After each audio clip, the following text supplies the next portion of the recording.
The afternoon sun bathed the small country path, which wound through a dense forest near a small Spanish town in golden hues. The chirping of birds broke the silence, lending the scene a peaceful atmosphere. David, a 34-year-old tourist, was enjoying the tranquility, seeking an escape from the hectic city life. He had been here for 3 days, hoping to find some peace in nature, to organize his thoughts, and to leave behind the worries of everyday life. David took a deep breath, letting the spicy forest air fill his lungs. The scent of moss and damp earth reminded him why he had chosen this place: to forget, to start anew. The world of the city, with its noise and worries, seemed far away, but this peace was to be short-lived. Suddenly he heard a soft rustling in the bushes to his left. His heart raced, and he stopped, turning his head to peer intently in the direction of the sound. To his surprise, he saw a German shepherd lying in the middle of the path. The sight of the dog sent a shiver down his spine. The once strong coat of the dog was dirty and matted, its ribs visible beneath its thin skin, and its eyes were filled with despair and exhaustion. David took a cautious step toward the dog, but it didn't move. No growling, no barking, just a pleading gaze that seemed to pierce his soul. The dog hesitantly lifted its head, as if to make sure David had noticed it, before slowly and shakily approaching him. Suddenly the dog stood up, staggering toward David and gently tugging at his pants. David felt a strange urgency in the gesture, as if the dog wanted to lead him somewhere. "Do you want to show me something?" David murmured, crouching down to be closer to the dog. The animal laid its ears back, lowered its tail, and seemed to hesitate for a moment before mustering its strength and slinking into the forest. Without knowing why, David trusted his instinct and followed the dog deeper into the woods. The path grew narrower, the trees denser, and the air felt heavy and damp. The shadows lengthened as the sun slowly set. After a while, they reached an abandoned hut, its roof partially collapsed. The old wood was overgrown with moss, and broken windows allowed only sparse light to filter inside. The dog stopped in front of the door, weakly scratching at it and letting out a mournful whine, as if using its last ounce of strength. David hesitated for a moment, but the dog's desperation compelled him to act. He pushed the creaking door open carefully, and a pungent, musty smell hit him. In the dim light, he could barely make out anything at first, but then he noticed 4 small shapes in a corner, 4 puppies, weak and motionless. One of the little bodies was no longer moving. The sight weighed heavily on David's heart. He knelt down and inspected the 3 living puppies, who barely had the strength to breathe. Their small bodies trembled weakly, and their half-open eyes looked dull.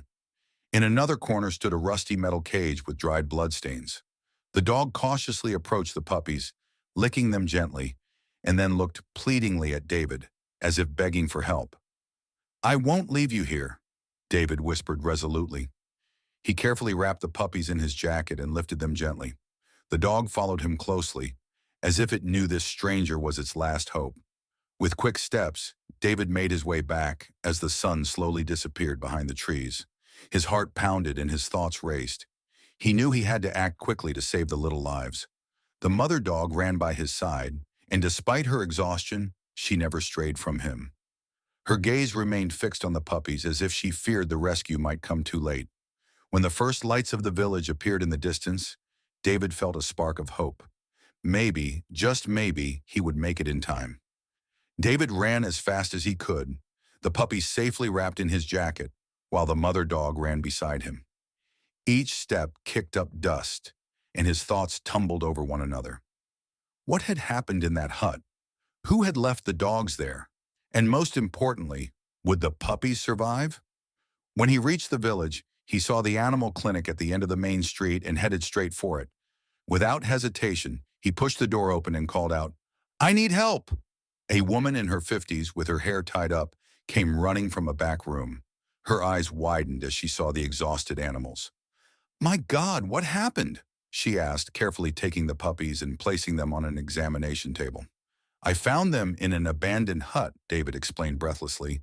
"They're completely malnourished and dehydrated. The mother tried to save them."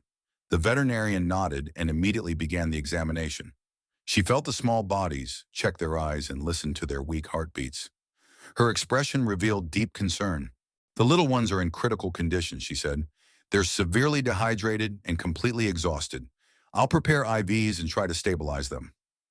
David felt the tension in his limbs, but he stayed by the mother dog's side, who stood restlessly by the table, never taking her eyes off her puppies. Her muscles were tense, and her gaze shifted constantly between the vet and the puppies, as if she were monitoring every movement to ensure no one harmed her young. "How long do you think they were there?" the vet asked, lost in thought as she prepared the IVs. "I don't know," David replied quietly. But the hut looked abandoned. The condition of the cages was terrible, rusty and smeared with blood. The vet gave him a thoughtful look. "Sometimes dogs are kept in huts like that for breeding or training. When they're no longer useful." She trailed off, but the meaning of her words was clear enough. David pressed his lips together as the vet carefully administered the IVs and covered the puppies with a warming blanket. Their small bodies were so weak that every breath seemed like a struggle. The mother dog laid her head on the edge of the table, as if to comfort her young. "I'll monitor them all night," the vet finally said, "but I can't promise anything. The IVs will help with dehydration, but their bodies are severely weakened." David nodded, his thoughts racing.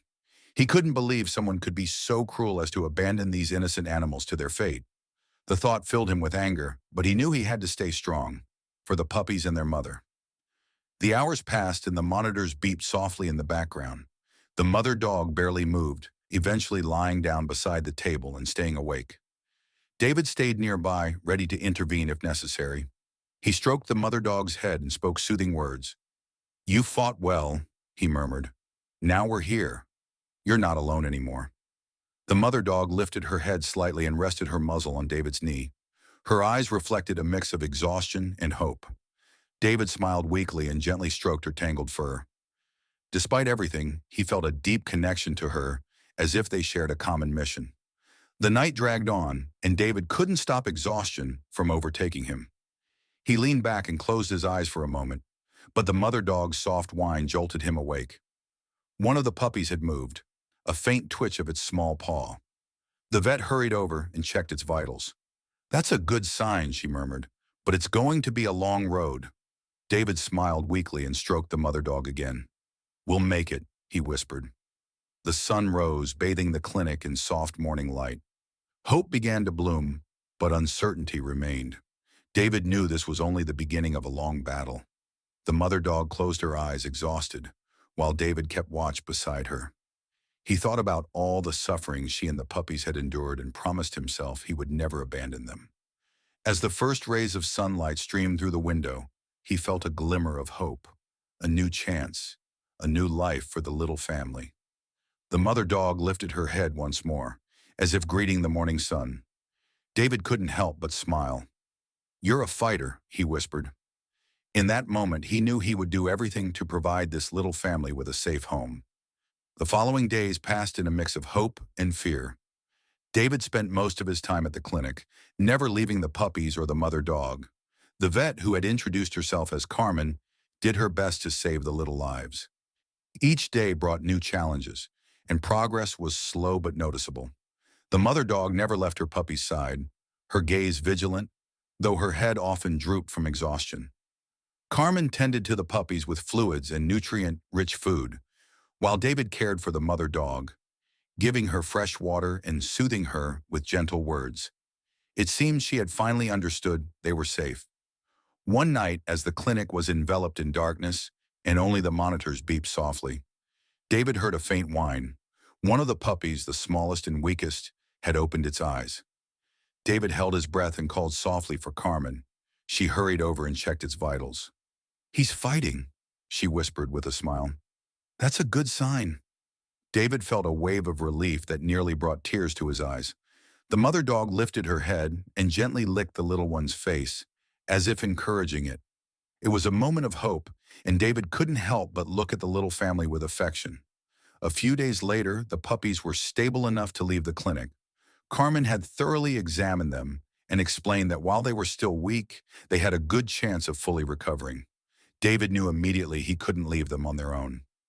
He looked at the mother dog, who gazed at him with an expression that almost seemed like gratitude. "I want to take them home," David said firmly. I can't leave them alone again. Carmen smiled warmly. That would be the best for them, but be aware it will be a lot of work. They'll need care, patience, and a lot of love. I know, David replied firmly, but they're my family now. With Carmen's help, David packed up some essentials, medications, special food, and a blanket the puppies were already familiar with. The mother dog watched attentively, and as David carefully wrapped the puppies in the blanket, she stayed by his side, never taking her eyes off him. When they finally arrived at David's house, the mother dog seemed unsure at first. She stood at the threshold, hesitating.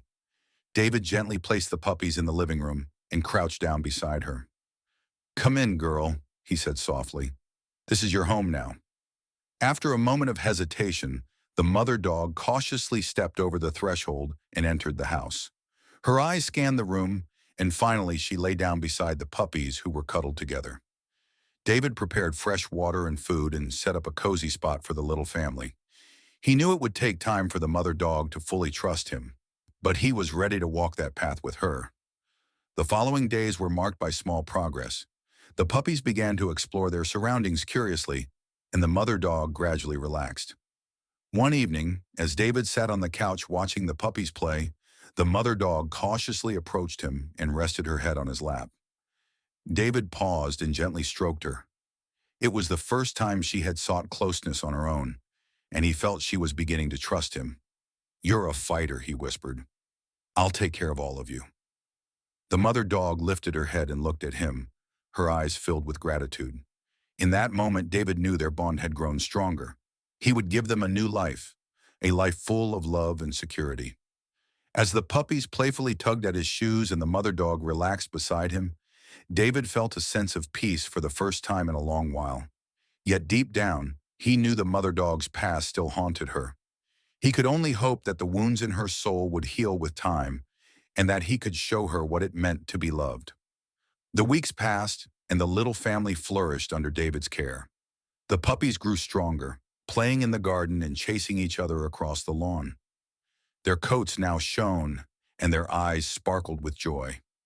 The mother dog, whom David had named Luna, also regained her strength. Her muscles built up and her coat looked healthy and well-groomed. But most importantly, her gaze had changed, from deep despair to hope. David felt as if his own life had been revitalized by the arrival of the dogs. He had established a routine: morning walks with Luna and the puppies, feeding at set times, and long play sessions in the garden.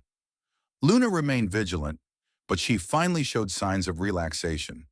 Her trust in David had grown, and she now allowed him to feed the puppies without suspicion. But one afternoon, everything changed abruptly. David was repairing the small fence in the garden when he heard the sound of an engine. A black car stopped on the gravel road in front of his house, and two men got out. Their grim expressions and rough movements immediately put David on edge. Luna, who had been lying on the terrace with the puppies, jumped up and began to growl. Her posture was tense, her ears pulled back, and David instantly realized these men were no strangers to her.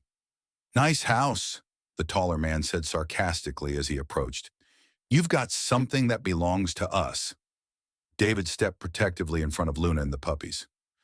"Nothing here belongs to you," he replied firmly, his heart racing but his voice steady.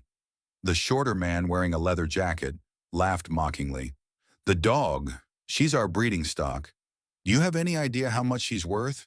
And the puppies, even more profit." "You left them to die," David snapped, his voice trembling with anger. "You abandoned them when they were no longer useful." The taller man growled, "But now we're taking them back." At that moment, Luna let out a deep, threatening bark. Her teeth bared, and the puppies cowered fearfully behind her. David felt the mother dog's fighting spirit. She was determined to protect her family. "Get out of here," David shouted, picking up an old garden hoe from the ground. "I won't let you near her or the puppies." The men laughed scornfully, but as Luna stepped forward, their demeanor changed. Her bark was loud and powerful, her muscles tense like a predator ready to attack. "Let's go," the shorter man finally said. "She's not the same anymore. She's no use to us." The taller man spat on the ground and glared at David. "This isn't over," he hissed before heading back to the car. A moment later, they drove off, leaving behind an oppressive silence. David lowered the hoe and took a deep breath. Luna slowly relaxed, returning to her puppies and licking them gently. David knelt beside her and placed a hand on her back. "You defended us," he whispered. Luna looked at him with calm, watchful eyes. In that moment, he knew she would never look back again. The past had lost its grip, and the future now lay in a new, safe home. In the following days, David made sure the police were informed. He filed a report for animal cruelty and provided all the information he had. Carmen helped him, submitting medical reports that documented the neglect and abuse. It didn't take long for the police to track down and arrest the men. When the news of their arrest came, David was sitting on the porch with Luna by his side. He gently stroked her fur as the puppies played in front of him. Luna lifted her head and looked at him, her eyes full of trust and calm. "We made it, girl," he said softly. "It's finally over." The sun slowly set, painting the sky in warm colors. Luna rested her head on David's knee, and he felt peace returning. For the first time in a long while, he felt completely at harmony with himself and his new life. In that moment, David knew they would face all challenges together, as a family brought together by courage, trust, and love.